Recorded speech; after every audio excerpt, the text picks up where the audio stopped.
We are on page 6.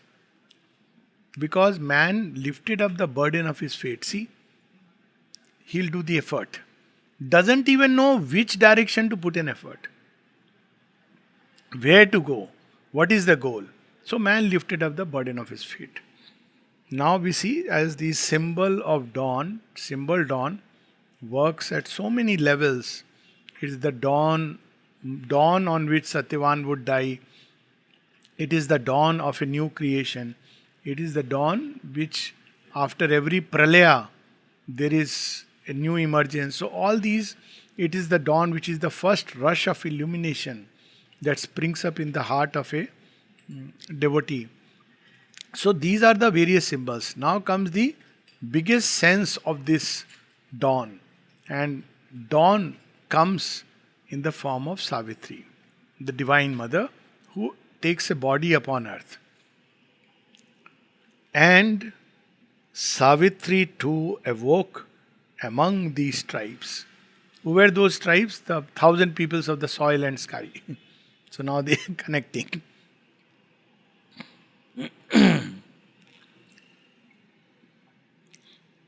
But what are these tribes, you see?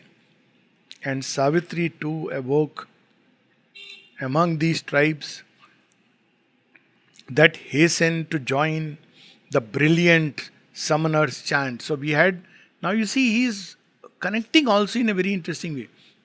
Sun has arisen. So when sun has arisen, he is the brilliant summoner. He is sun. He is summoning everyone. Brilliant summoner's chant. The winds are blowing. And the sun is saying, wake up, put on effort, start moving, don't lie down, take a wash. And lured by the beauty of the apparent ways. So how we respond to the call? Lured by the beauty of the apparent ways. Acclaim their portion of ephemeral joy. So you see, suddenly there is an announcement supposing God is coming, Jagannath Rath. So what will everybody? Let's rush, but chit रख लिया अपना. मेरा chit. अरे ये तो unconditional. God ने कोई condition तो दिया नहीं कि तुम, you can only ask few things. What is the most sensible thing to do? God is coming. You have a moment before Him. What would you ask? Most sensible thing.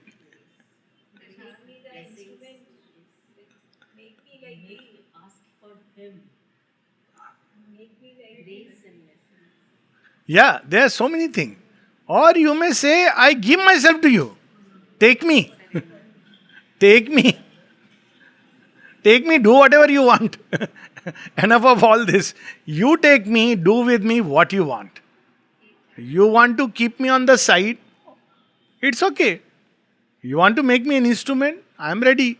You want to break the instrument, keep it aside, I am ready. You want to make a flute out of it, okay, fine. You want to make a rug out of it on which you can put your feet, I am ready for it. So, but make me yours, slave, child, whatever. Isn't it the most logical thing to do?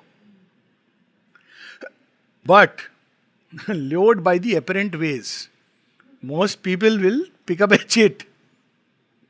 And the husband and wife will be fighting. Wo dala ki nahi dala? Have you put in that in the list? God is coming. He can give any number of things. Did you think about, why don't you also write about your chacha's, bua's son? Uska bhi problem hai. So everybody's thinks we have made a big list and God is just taking and going away. But rare is the one who gives himself. So ephemeral joy. But what about Savitri? This is the difference between the life of a missioned one and the ordinary person. See, life of a missioned one. Take the life of Lord Rama, missioned one. So when Dasratha tells him that you go, vanishes, and morning he hears that I am leaving the kingdom. An average person would say, you dare me to leave the kingdom because one lady has told you, who is not my mother, I am going to raise the whole kingdom against you. And father, you will become the bandi. This is a kind of culture which people sometimes, that's the culture which has come from, imported from the Middle East. Make your father's bandi, make your brother this thing. But what is Indian culture on those days, 17,000 years back? He says, Father, I accept it. Not because he is weak, not because he is coward, but because he knows I am missioned for something else. Not for these years, not for ephemeral joys. Look at Sri Krishna. You see, we talk about Sri Krishna being in the Mahabharata war. What was happening to his family during that time?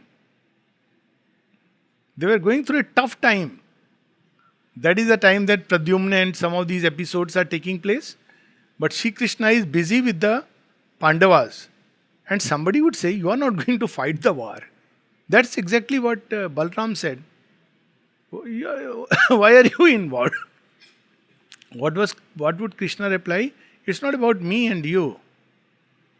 It's about dharma. Dharma. For me, dharma is important. So that is how the missioned one. So how does the missioned child, Savitri, akin to the eternity when she came, no part she took in this small happiness, a mighty stranger in the human field. The embodied guest within made no response. So his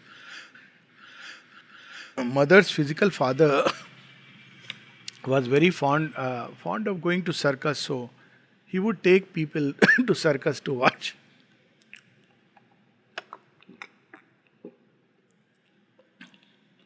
But the mother would never find it very interesting.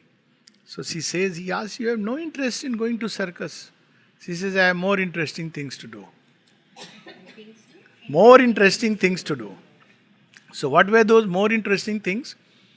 She would sit, she would project herself on the screen, all the different parts of a being. That's how she was, that was her circus, the inner circus. But this is the difference. So when people would be busy in the class, once a mother told her that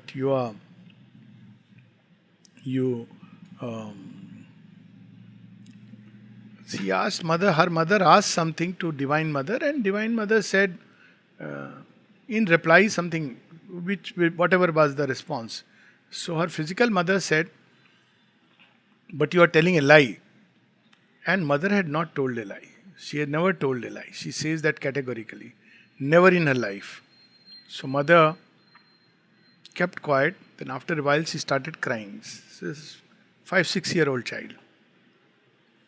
So a physical mother shouts at her. She says, oh, so now you are making a fuss. And you have begun to cry. So mother said, no, I am not crying because of anything personal. I am crying at the misery of this world. At 6. And the mother didn't hear, her physical mother didn't understand anything. Just shut the door and went away. What is she saying, misery of the world? Yeah, what misery of the world? And what are you going to think about it? Yes. So this is, she took no part. Embodied guest made no response. She never demanded anything. So there was a time when the family went through a financial crisis. And during that time, she has to wear the same shoes for quite a number of maybe few years. So then she was a little grown up, adolescent. Now adolescent, no, you want to wear something at least France, the fashionable place. So her shoes got torn and the colors got worn off. More than torn, got worn off. So it was not looking nice. So she devised a creative way. She was a painter. She started painting differently on those areas which had got faded. So it would look new every time. This is the way divine Shakti works. Not that get me a new shoe, Papa, sure you can afford for my shoe. So this is where she was. She knew she's not here for that. The call that wakes the leap of human mind, its checkered, eager motion of pursuit, its fluttering hued illusion of desire, visited her heart like a sweet alien note. The call that wakes the human mind. What is the call? You tell someone that, we can take this example. We are going to Pondicherry, we want to have a Savitri study. Who all will come? So, it's good, very nice. I'm busy, I'm this, that, something. Okay, so people, one or two will be ready. Kaun jayega itne dur? But tell a person, we are planning to go, on holidays to Mauritius or Thailand or somewhere. Immediately, there will be so many people ready for package holidays. And Sri Aurobindo calls it as checkered motion of pursuit. Checkered motion. You think you are going to enjoy, and something will happen. And instead of joy, you are seeing you are unhappy. Then again, you have some moment of joy. Then again, you have those unhappy moments. At the end of the thing, you just wonder, you saw some places, which is fine, great. But that's how life is. And that is how it advances so slowly, checkered. Thoda khushi, thodi gum. This is how it's, unfortunate, the texture of a life. But the call of the divine, the brilliant summoner's chant, that doesn't draw the human heart. It's like it doesn't naturally draw. People find Savitri very difficult, or things like they will not read. They will make a lot of effort to understand the financial complexities of the world. I think this is definitely less complex and less abstruse. So this is how life is. So it's fluttering hued illusion of desire. That too, you think you are going to get happy and satisfied. No, because we can only enjoy that much whichever nature allows.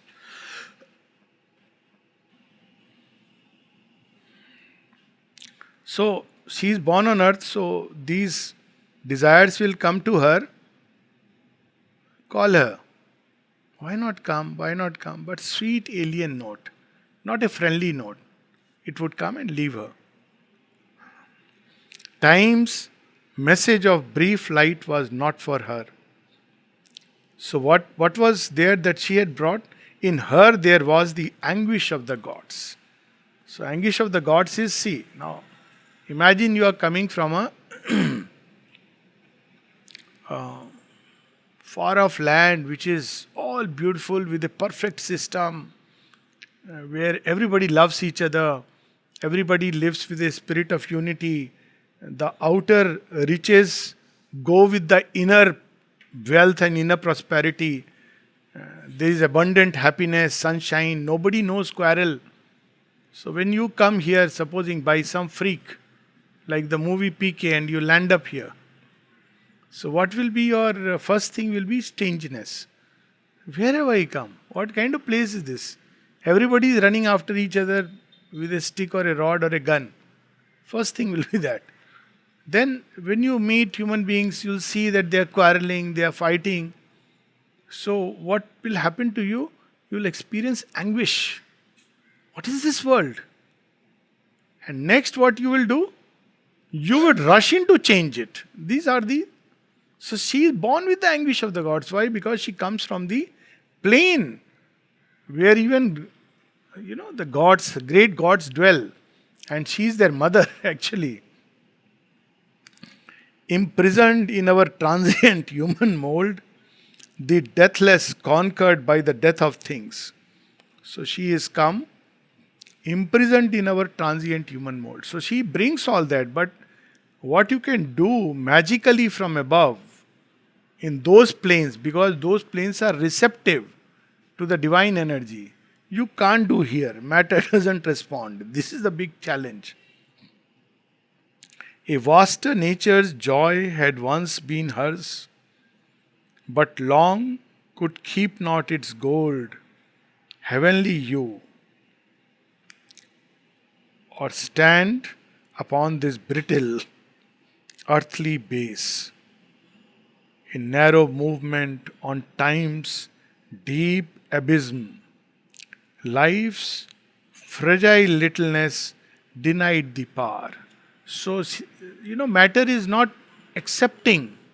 So, the first, if you read Mother's explanation of Savitri to Huta, 4 lines. So, one of the places he's saying the effort of the Divine Mother to adapt to the falsehoods of earth nature. So, it's not accepting. The vase is not accepting that power, that force to enter into. That's why the divine body has to be created in a special way. And even then, it's not easy because it's not accepting easily. It would break down. The proud and conscious wideness and the bliss she had brought with her into the human form, the calm delight that weds one soul to all, the key to the flaming doors of ecstasy. These are the things she brought. So if somebody asked, "You are divine, yes. What can you do for me? What do you want? I want you to give me money, give me prosperity, give my child education. What else you want?" But she has got something else. She has got the key to the flaming doors of ecstasy. After all, we are striving for a little happiness through all this. She has got something which will give us the state of ecstasy, even if there was nothing upon earth. So, and of course, everything else will also be there. What else she has brought? The calm delight that weds one soul to all. So, but people want to possess only my divine mother. Others are lesser mortals, they are inferior, I am closer. All these feelings through which human beings want to limit the divine and divine action. But she is the mother of all. Sometimes I tell people here that, you should travel out to different places in India for sure, and meet people who are working in different centers. And then you will wonder that this illusion that we are specially chosen lot. Even the other day, someone was saying, we are specially chosen by the mother. I said, you have no clue what you are meaning speaking. All are chosen by the mother. Not big or small, just that somebody recognizes it by her grace. And isn't the whole creation hers? And when you go out, you see the way people work in such difficult conditions. Are they any less? But we want my special. But she brings that sense of universality, the calm delight that weds one soul to all,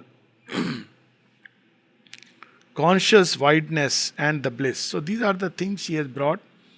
But what is Earth's response?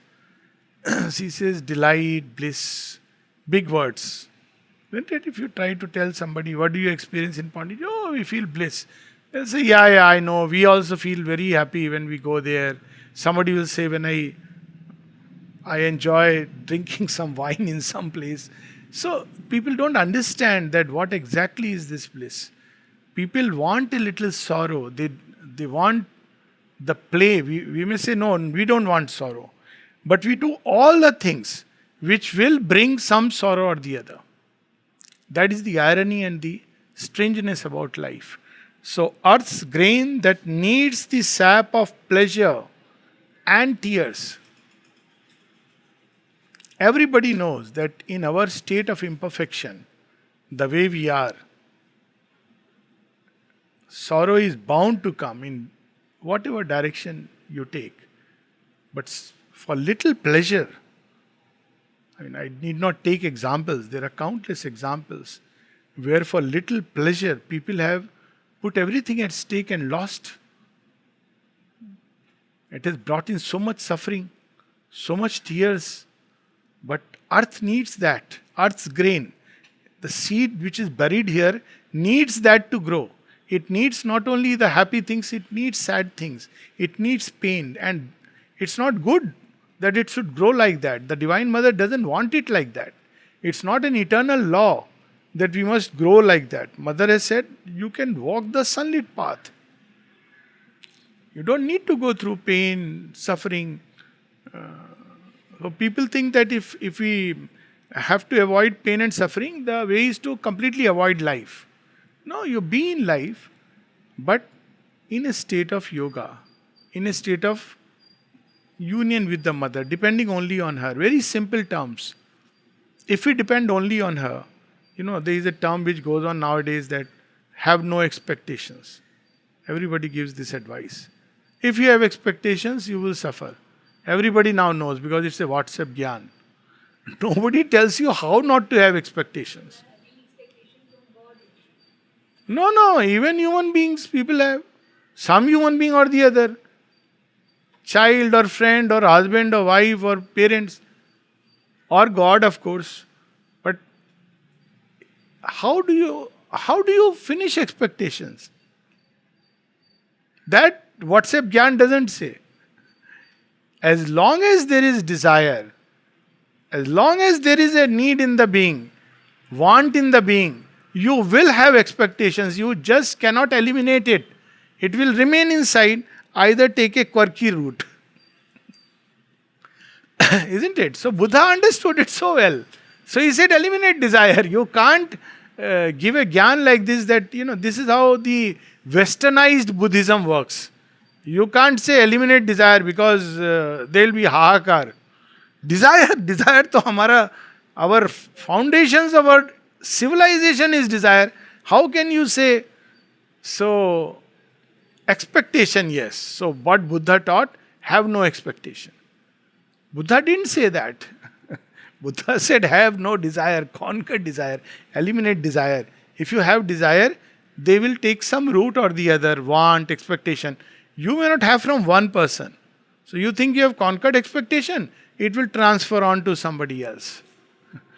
You will say after some time hurt, no, I shouldn't have expectation. He'll take another route. Even then, you will humanize God, as you said, and transfer it to God. And when God doesn't fulfill your expectation, because nobody is in this creation, even God, to keep us at the center and keep pampering and pandering to our desires. So we will say, God, you are also rejected. So where is the problem? The root is desire. Expectation is a outward manifestation. So, isn't it, if you look at it at the core of anyone who's looking at desire is actually for happiness. And happiness is that same thing of seeking the perfection and completeness and fulfillment. It's probably just that's the what. opposite of So it is an ignorant way of trying to recreate oneness. Yes. So we can take that ignorant way, or we can take the sunlit path, the key to the flaming doors of ecstasy. As you said correctly, that through desire and ignorance, and we are ultimately trying to recreate that, there is another way. And that way is a direct way. Now, if you are really happy inside, why would you want anything? And then, if something is there, very good. If it's not there, it's very good. And if something is there, then you will use it rightly, in the beautiful way. So that is how the logic works. It's not that you can crush the outer where the roots are lurking inside. That's why Sri Aurobindo says at one place, distrust all utopias that try to perfect human life without touching the roots of the melody. The roots of the melody are ego. Even if with the ego we were to go to heaven, we will experience the same thing. Jealousies, ambition, heaven will no more be heaven. We will turn heaven into hell. So the real roots are inside. So what did earth do? It wants pleasure and tears, rejected the undying rapture's boon. We don't want to be forever happy. It is too tiring. Huh? cannot bear too glad a note for long. It's too tiring. So we want a change.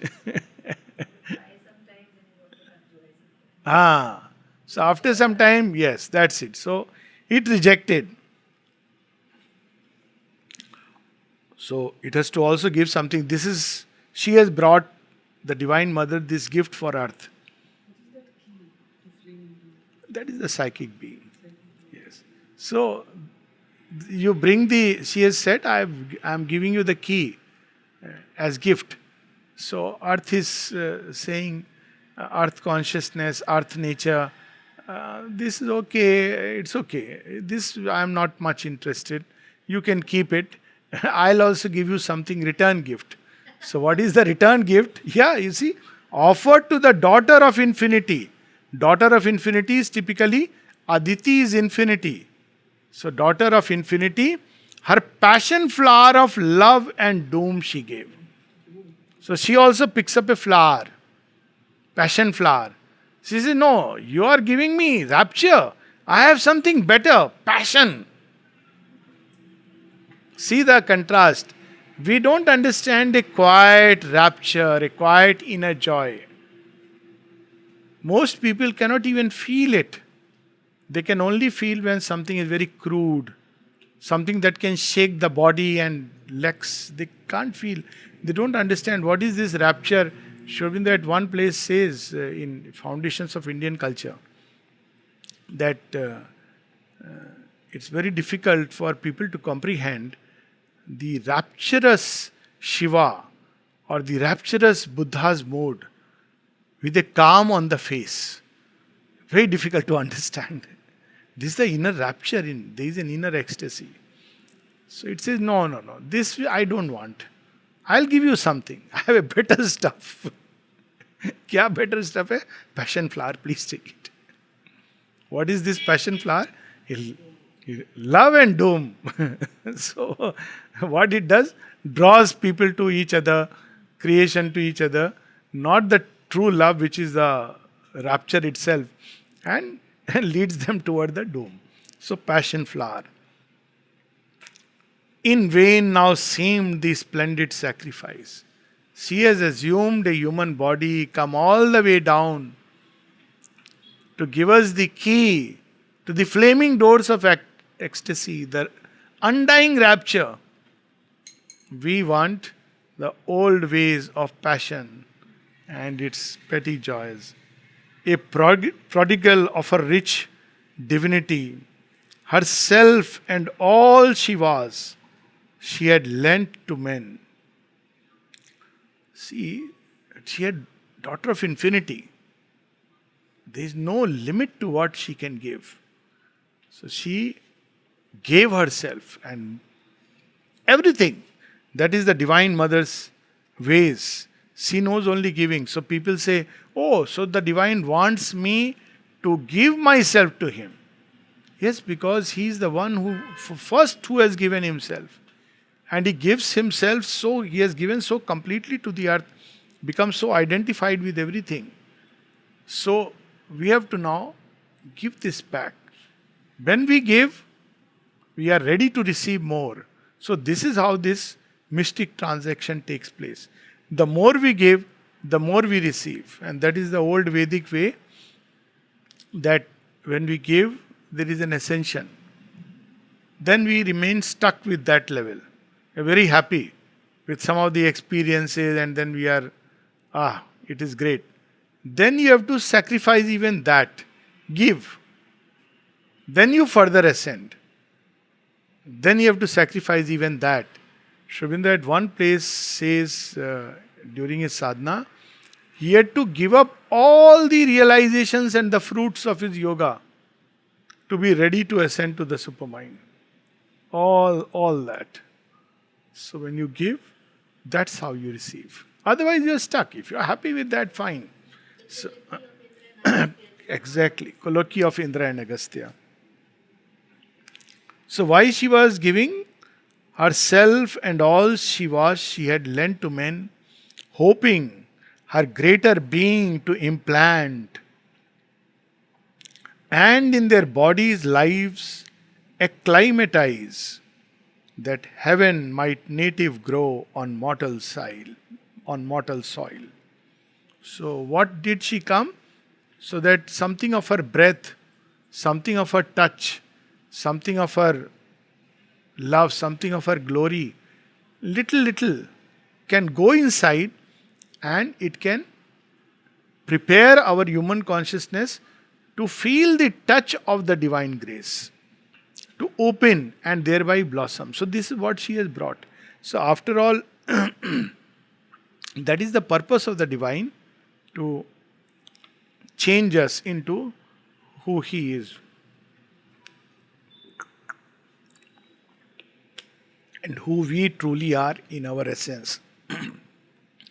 So now this is the background. This is the first movement where it says that on one side there is the ordinary humanity amidst which the avatar comes. She has come, and while human beings are turning towards apparent things, she has brought with her something else: anguish of the gods, the calm rapture, the key to ecstasy, and she comes to give it to earth. But earth rejects it. She is happy with her passion flower, which will give her momentary satisfaction, little bit of what men call love, and in return doom. So it looked as if all this her sacrifice was in vain, and yet she persists in the effort. She wanted that the home from where she has come, something like that, this earth can grow. And that is, you see, her effort in ashram, Auroville, has been to create that. That if human beings can live not centered around the ego, but centered around the divine, life can become so beautiful. Ashram life was like that from morning till night. The morning started with balcony darshan, and the day ended with mother's darshan. In between, several times, darshan, remembrance, work. So, why are you working for? Is it a job? No. You will get paid for it? No. What are you going to get out of it? Promotions? No. Position? No. What for? Service to the mother.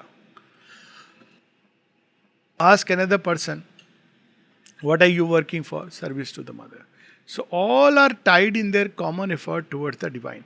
This is the ideal condition. Whether people understand it or not is a different story. Same in Auroville. People from different countries come together, but what is the common meeting ground? Divine work, divine collaboration. So, collaboration through service of the divine, recognition of the divine as the center of your life, in whatever way you want to conceive the divine. But contrast to that, our normal life is centered around the ego. The family life is centered around family ego. The collective life is centered around collective ego. The social life is around society's ego. That's why often people will say, log kya kahenge? हमारे नाक cut जाएगी, हमारी इज्जत चली जाएगी, है ना? So whether it's true or not is not the point. The point is that my ego, people, my prestige will go away. So this is the way life is centered. Even national ego, there can be a true connection with the nation through your soul, but there can be a purely egoistic relation. So the whole life of outside is organized around the ego. And that's why there is chaos. She wants to create a heaven upon earth by organizing the human life around the divine. Not just going within and uniting yourself with the divine, but human life here as a miniature sample. But then, the next passage tells us what is the difficulty. Oh, Mother and Sri Aurobindo came, people asked this. They couldn't achieve. First of all, it's a very wrong thought. Immortalization of the body, supramental manifestation already has begun. But why they took so much time? Because there is a part of the work which depends on us. See, that's what we are talking about, personal effort. something depends on us. What is that something that depends on us? Here comes that something. Hard is it to persuade earth nature's change. They have come to change. They have come to implant heaven on earthly soil. But it is hard. Why? Mortality bears ill the eternal's touch. That is a problem. It fears the pure divine intolerance of that assault of ether and of fire. It murmurs at its sorrowless happiness. Almost with hate, repels the light it brings. This is the response of the human nature. It doesn't accept. In many ways, it rejects. It rejects in the thought, no, it's not possible. It rejects in the heart because the price it has to pay, it is not ready to pay. It rejects it from the life parts because they cling to the old ways of pleasure. So, this is the challenge. That it doesn't bear well the eternal's touch. It reacts in so many ways. That's why before this became a worldwide movement, or is still in the process, in the ashram community, the mother's effort was to create first a little nucleus. Let's see how human beings respond first to this light we have got. If we spread in the rest of humanity, first let's see the little homeopathic doses. And what kind of reactions? I mean, people started questioning mother herself. So, instead of receiving what she is giving, or stage the reactions, because human beings, what they are, mother, I think, does not like me so much. Why you drew this conclusion? No, when I went for pranam, she just looked at me for one moment, and then to somebody else he was spending 5 minutes. Now look at it. What pettiness of thought. That's how human beings are. Oh, mother sees him so many times. She gave this flower to that person. So all these pettinesses of human consciousness, human nature came up. And even now, because we have this limited consciousness, now it extends in different ways. Oh, somebody has got work in mother's room, Sri Aurobindo's room, must be a great sadhak. It has nothing to do. These things have nothing to do. Always sadhana is inner. These are fundamental axiomatic truths which don't change. The outer is always a support. It doesn't indicate that, oh, it's not like a hierarchy. Okay, now you are closer to me, so physically you come closer to me. Now you are more advanced sadhak, so now you will be given a place inside the ashram. Now you are a still more advanced sadhak, so you can be on the staircase landing. It doesn't count. There may be a Sabri-like person far away, closer to Rama, than all the monkeys walking along with him. So this is, but our understanding is like that. So it fears the pure divine intolerance. Because in the presence of the divine, there is tremendous pressure to change. People say that when mother would be there, she wouldn't say anything. She is mother, smile, sweetness, but people used to feel tremendous pressure of change. All the things that they had concealed would suddenly start coming up. Because they want to change. And you start thinking, oh, this is ugly. This is that. Whereas she wanted that you bring them out. I will change it. So this is the response of human consciousness. Almost with hate repels the light it brings. And this is not only first time. All the great ones which have come have met the same fate. Whether it is Rama, Lord Rama, Shri Krishna, Buddha, Christ, Sri Aurobindo, and all the rest in between. So what human beings do, it's explained beautifully.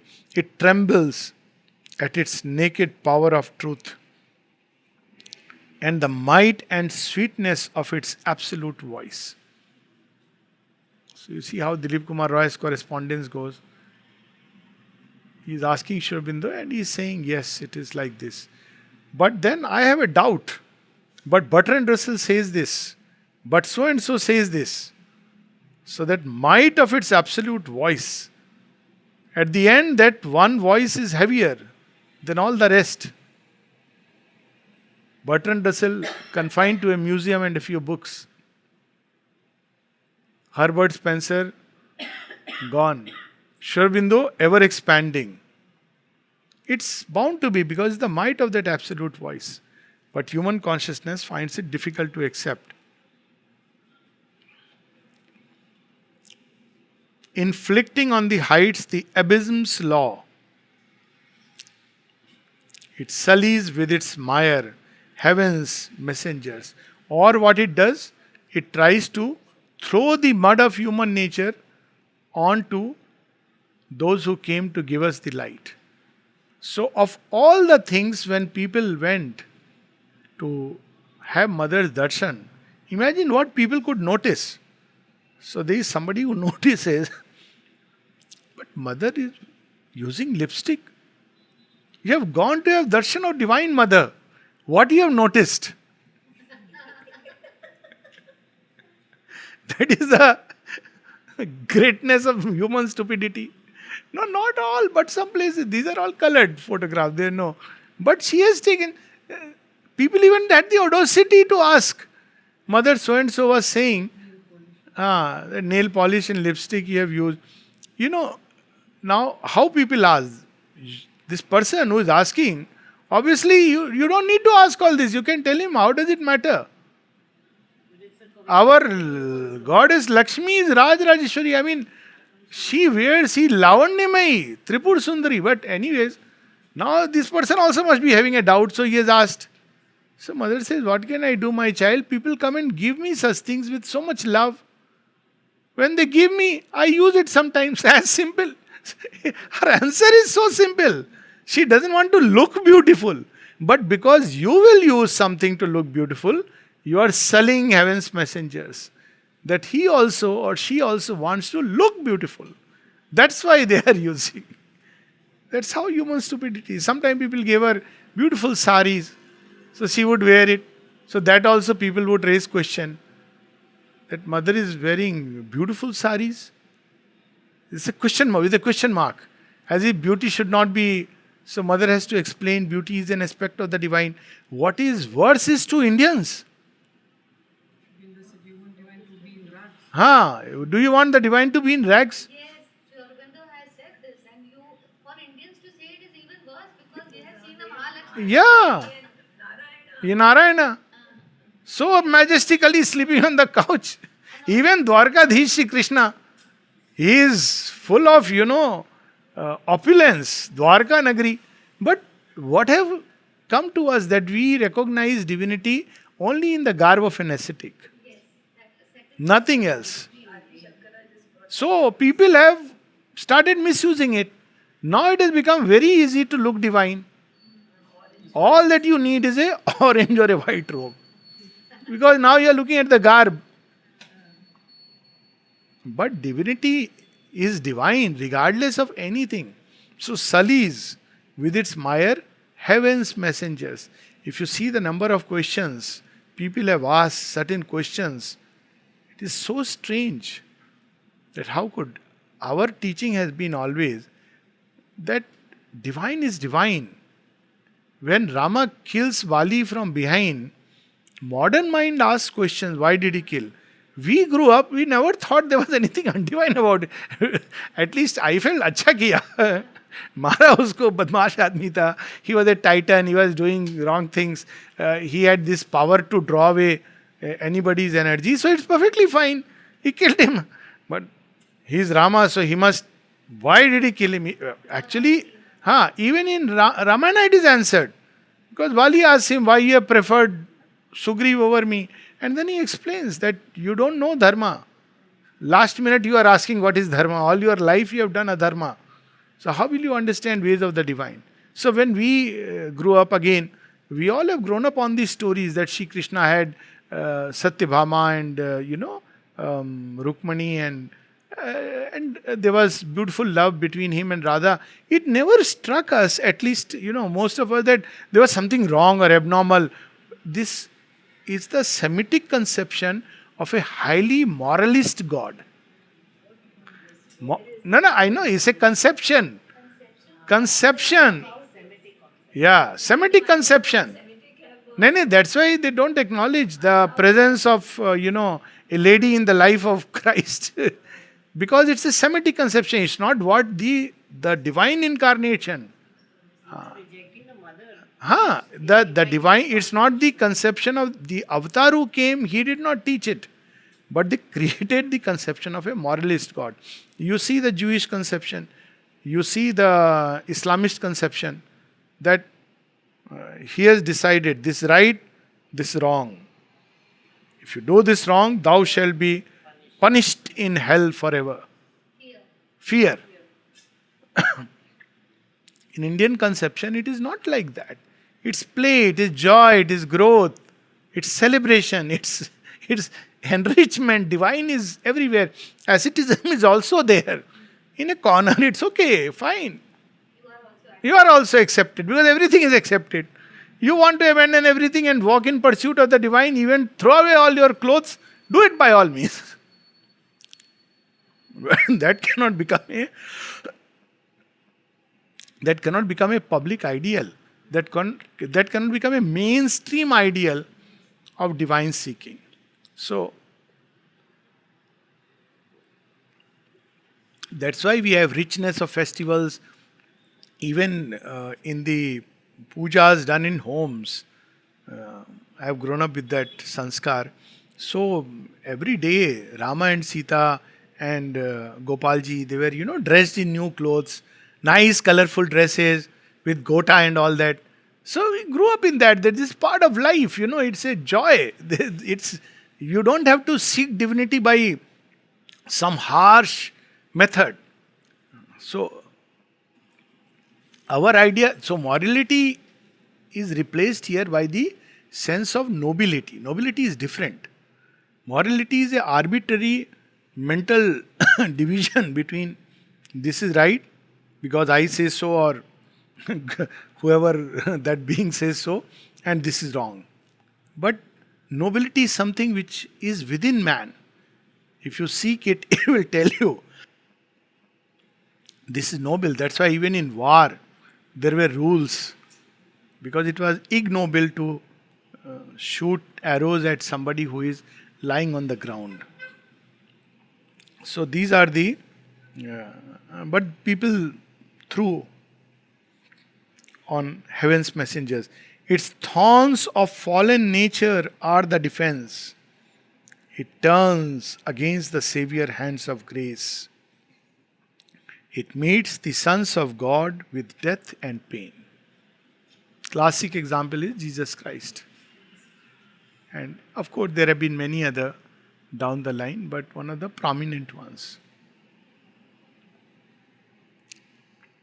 In India, before the Shri Krishna's advent, and even earlier, if you see, during Lord Rama's time, why Shatra Tej was necessary? Because many of those who were doing yagnas, they were tormented.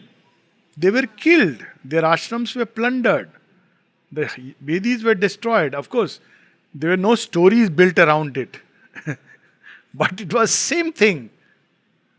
Parashar Rishi was called Pangu Muni because he was, during attack by Sahasra Arjun from Kartvir Arjun from the foreign lands.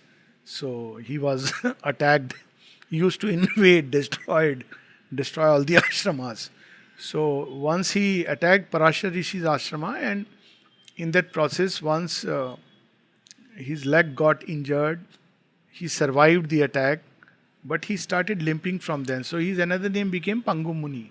So it is not only Christ, but Christ is like, it has become a very prominent story with all the things around it. And of course, he's an avatar, a special being. But this has been the fate of many all through the history of mankind, because we cannot tolerate that which is different from us. We must either convert it or crush it. Either you must think and behave like me, believe like me, otherwise you have no right to exist, become a slave, or finish.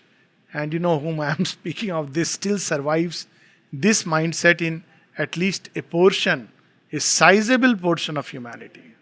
Yeah.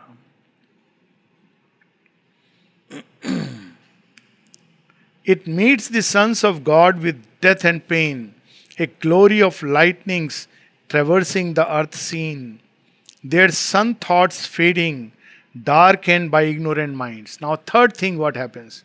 So, these are how resistances come up. This is the most dangerous one. So, they take the thoughts but become the interpreters, sun thoughts fading, darkened by ignorant minds. Distorted. Distorting the scriptures. This is what is written in the scriptures. Do this, do that, blow up, finish, cut. Well, unfortunately, some of this is written in some scriptures, but whatever it is, the thing is key. This is the what shall I say? Peddlers of truth. When you go to a temple inside, you will see that in India there are chota dukan, small little shops, no, outside, where you will get replicas of the temple. And what is interesting is sometimes you will get even prasad. So you don't have to take the trouble of going inside. You pay the money, get the prasad. Come away. Very nice. So shortcut to thing. You're not allowed. So there are, you don't have to take the trouble. So already there are people who are sitting with their shops. And naturally those who are coming, they first encounter these shops. But the purpose of those people was not to start their own shops. Purpose was to point the way. There is the house of truth. Go there. I am not the truth. I am simply a spokesperson. Truth is there. Go there and find out for yourself. That is what saved India's spirituality.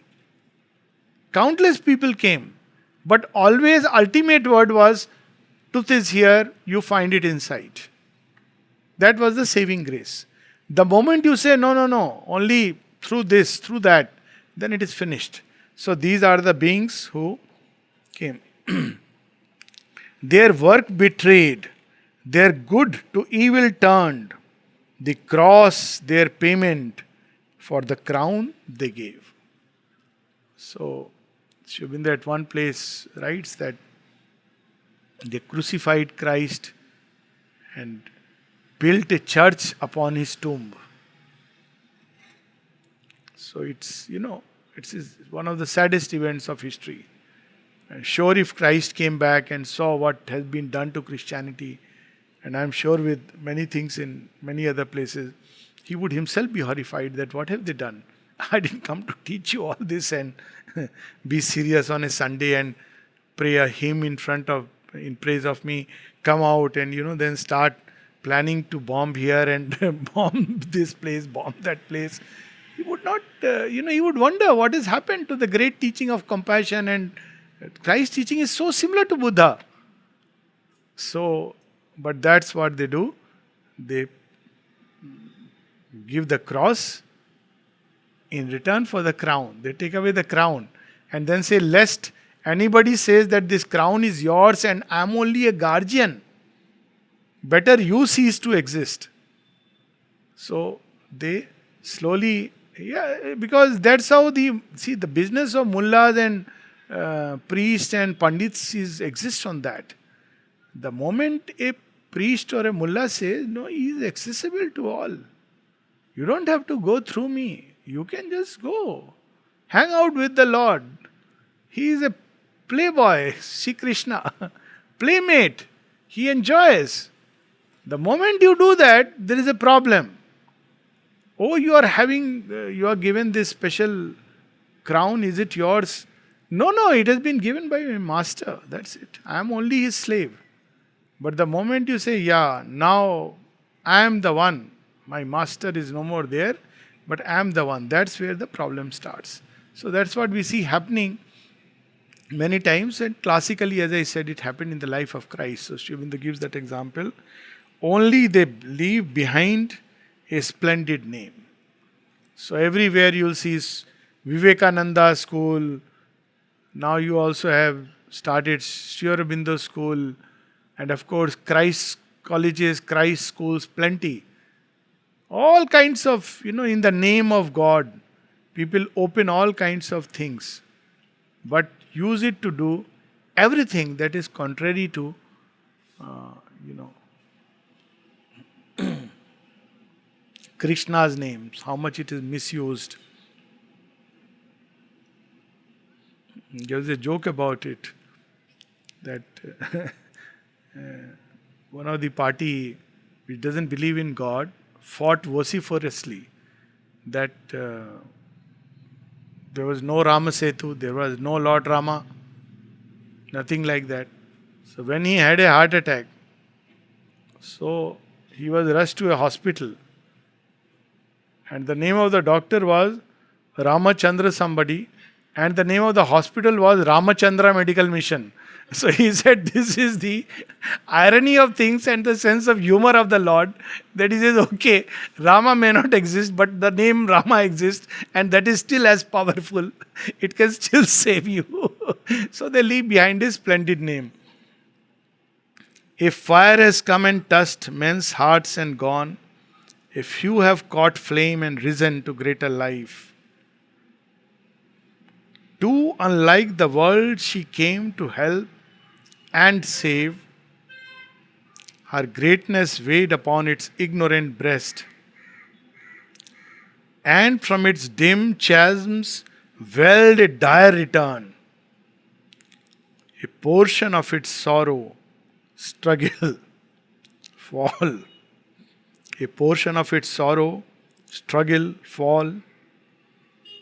To live with grief, to confront death on her road, the mortal's lot became the immortal's share.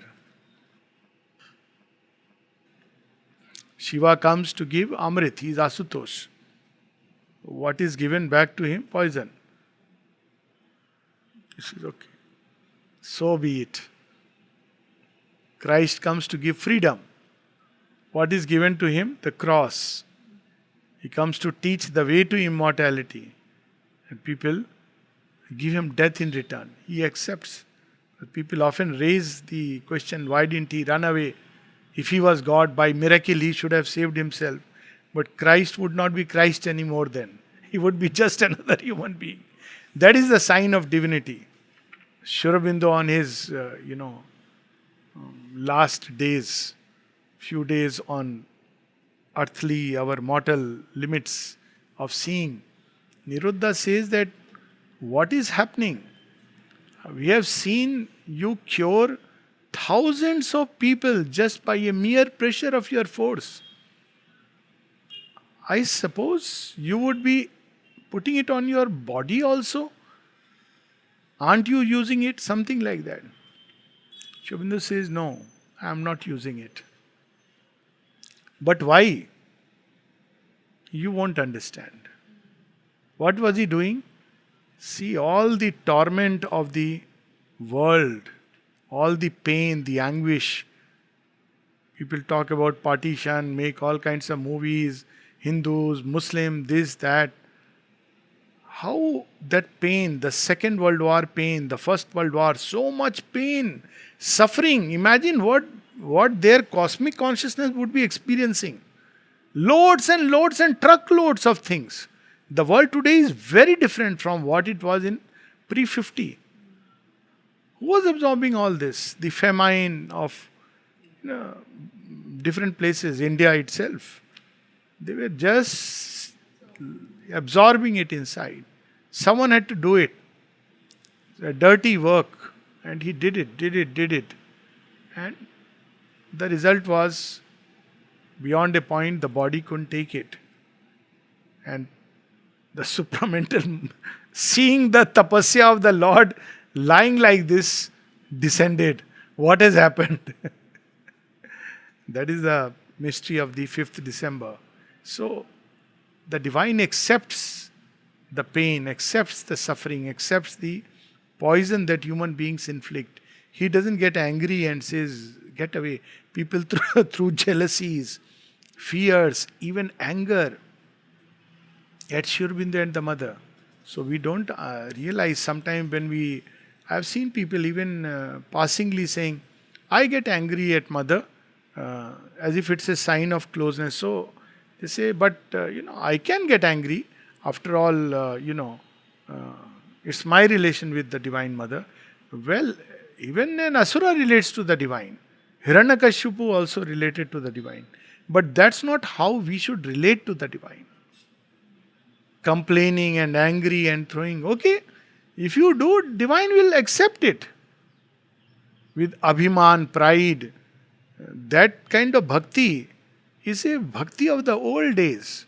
The new bhakti which Sri Aurobindo releases is the bhakti of self-giving. So this is the difference between vital bhakti and the psychic bhakti. The vital bhakti demands and demands. And if demand is not fulfilled, it immediately throws its passion, unhappiness. So she has come to take all this darkness.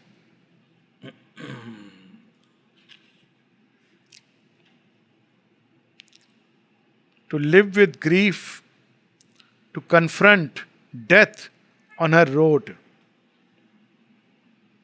The mortal's lot became the immortal's share. So this is the difference between the divine and man. Divine says, whatever you throw, okay, I'll take it. It's my business to transmute it, to transform it. Whereas human beings do just the opposite. They say, you may give whatever you want to give. I will change it into my littleness. And the Divine says, you give me whatever you can give. I'll change your littleness into my wideness. Yes. Okay. Thank you. So this is the... we'll stop here, but we can have 10 minutes, some questions or some interactions. This canto will finish in the afternoon, and probably then we have 2 more days, no? Oh, then excellent.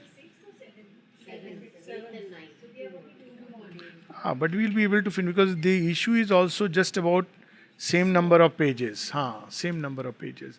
We'll go a little faster and finish it.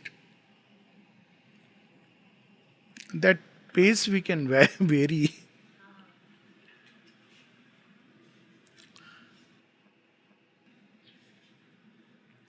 So any questions are there?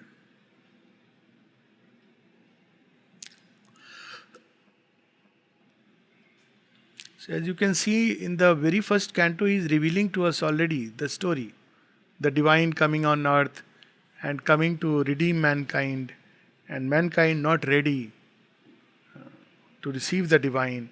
So the divine accepting the hard conditions and accepting those conditions, working to transform humanity from darkness to light. He accepts the darkness. He doesn't stand in the light and give a call down the well. Come up, come up.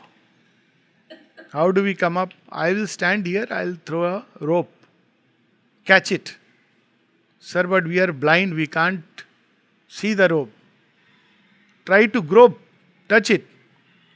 Sir, what if we catch a snake by mistake? That's your destiny, karma. But I have thrown the rope.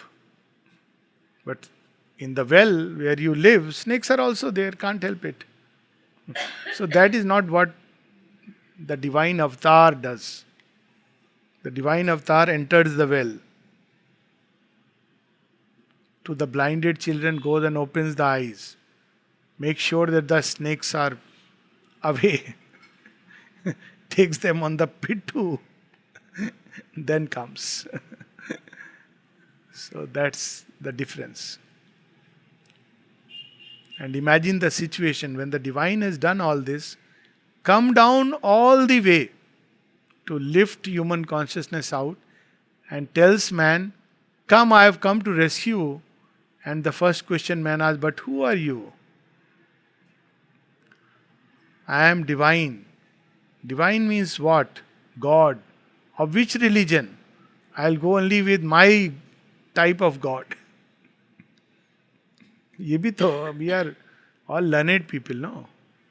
Which scripture have you read? If you are God, recite to me this scripture from beginning till end. You are God, you must be knowing. Start asking 100 questions. So after that, convinced, okay, he is God. So what I have to do next? Come with me. Already it is getting late, dark. No, no, but you see, I am not living alone. I have my whole family. You have to carry all of them. Are Baba, I'll ask them also. They will have their time. What if they don't come? Will you still come with me? I have to see. I have to ask my family members. If you people are not coming, can I go ahead? See, this is all this. This is why the time taken is so long. Imagine what the divine must be experiencing if he had a human consciousness.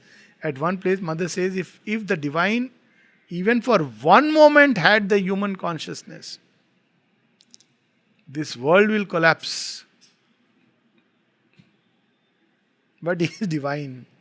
So he waits, says, okay, go and ask. After all the. But there are some who don't question anything. They intuitively know that here is my Savior. Jump into the lap and say, gratitude, gratitude, gratitude. Even that story about P.D. Sethna, he wanted to come here Ah.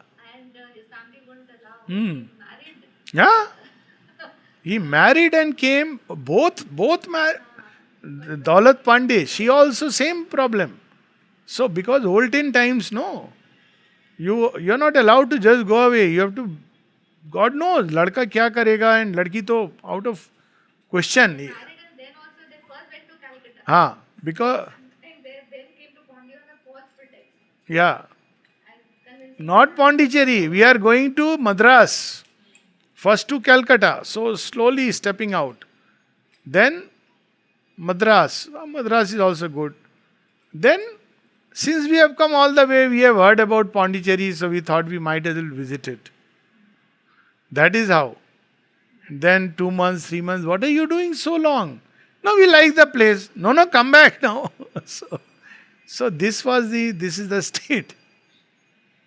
Imagine if Amal Kiran would not have listened to the voice of his soul and remained there in his house. He may have become a big writer, which anyways he became, or maybe carried on. His father was a doctor. So maybe he would have become a professor in some college, renowned professor. But what Amal Kiran became by the mother's touch. Article was the best on fate, Passing. fate and free will. Acha, that I don't know. But also I'm sure. on passing of Sri Aurobindo, his article. It's beautiful. That also Shri one. Temple used to say it is the mother said it's the best article. Yes. That's why his name was Clear Ray. Amal Kiran. Clear. Without any blemishes. Mal. Without any faults. Ray. Kiran. So, that was the name given by Sri Aurobindo. Look at the poetry. So much writing, poetry blossomed after he came here. So he listened to that call. Supposing he would have said, yeah, I want to come, but what to do? My parents don't like it, and it is a dharma of, I must do my duty. Then do your duty. So we have to understand this call of the divine. Heaven's call is rare, rarer the heart that heeds.